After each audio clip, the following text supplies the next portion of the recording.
అంతర్జాతీయ మహిళా దినోత్సవాన్ని పురస్కరించుకొని దౌలతాబాద్ పట్టణ కేంద్రంలోని విఆర్ఆర్ ఏసీ గార్డెన్ లో జిల్లా ఆర్యవైశ్య మహిళా విభాగ మహాసభను ఘనంగా నిర్వహించారు. మహిళా విభాగం జిల్లా అధ్యక్షురాలు పబ్బా మాధవి అశోక్లు సిద్దిపేట జిల్లా వ్యాప్తంగా ఆర్యవైశ్య మహిళా మనులతో అట్టహాసంగా అంతర్జాతీయ మహిళా దినోత్సవాన్ని జరిపారు. జిల్లా ఆర్యవైశ్య మహిళా మనులు ఇటు కార్యక్రమానికి ముఖ్య అతిథిగా రాష్ట్ర మహిళా విభాగం అధ్యక్షురాలు శారద హాజరై ప్రసంగించారు. స్త్రీ లేకపోతే జననం లేదు, స్త్రీ లేకపోతే గమనం లేదు, స్త్రీ లేకపోతే సృష్టిలో జీవమే ఉండదని, స్త్రీ లేకపోతే సృష్టే లేదని అన్నారు.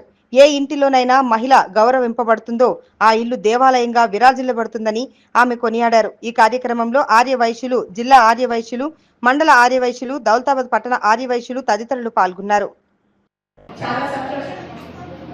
ఈరోజు సిద్దిపేట జిల్లా ఆర్యవైశ్య సంఘం మరి మహిళా సంఘం ఈరోజు ఇంత చక్కటి కార్యక్రమం, మీరందరూ జిల్లా నుంచి అన్ని మండలాల నుంచి రావడం చాలా విశేషం, చాలా బాగుంది. మరి ఈ యొక్క జిల్లాకి ఎంకరేజ్ చేసి చాలా పెద్ద ఎత్తున ఇంత చక్కటి కార్యక్రమం ఏర్పాటు చేసింది. మరి జిల్లా అధ్యక్షురాలైన 3 నెలల్లోనే ఇటువంటి కార్యక్రమాన్ని ఏర్పాటు చేయడం నేను చాలా సంతోషంగా భావిస్తున్నాను. పబ్బా మాధవ్ గారు, please give a good hand. ఈరోజు నేను ముఖ్యంగా మీకు చెప్పదలుచుకుంది ఏంటంటే, మనందరం కూడా మన కుడి చేయి ఇలా తీసుకోవాలి. అందరు తీసుకోండి,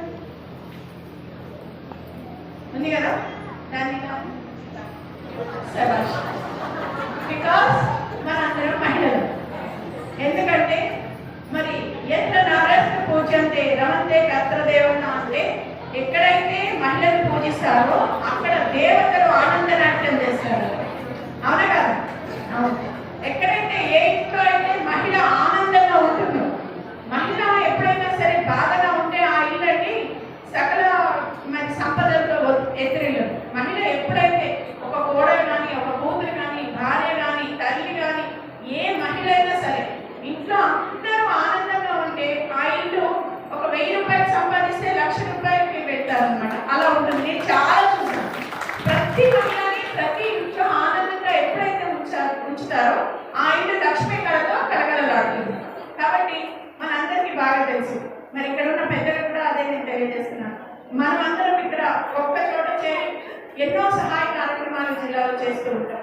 మనం ఈరోజు ఎంతైతే సరదాగా మహిళా దినోత్సవం చేసుకుంటామో, అలానే రానున్న రోజుల్లో కూడా మన జిల్లాలో ఎవరికి, ఏ వైశ్యులకి, ఒక మహిళకు కానివ్వండి, మరి పెద్దవాళ్ళకి కానివ్వండి, సహాయ సహకారాలు అందించే తత్వం మన దగ్గర ఉండాలి. ప్రతి మహిళ తనంతా తనకు ఒక సెల్ఫ్ రెస్పెక్ట్ ఉండాలి. అంటే తన ఆర్థికంగా ఎంతో కొంత మనకి ఆర్థిక స్వావలంబన ఉండాలి అన్న దాంతో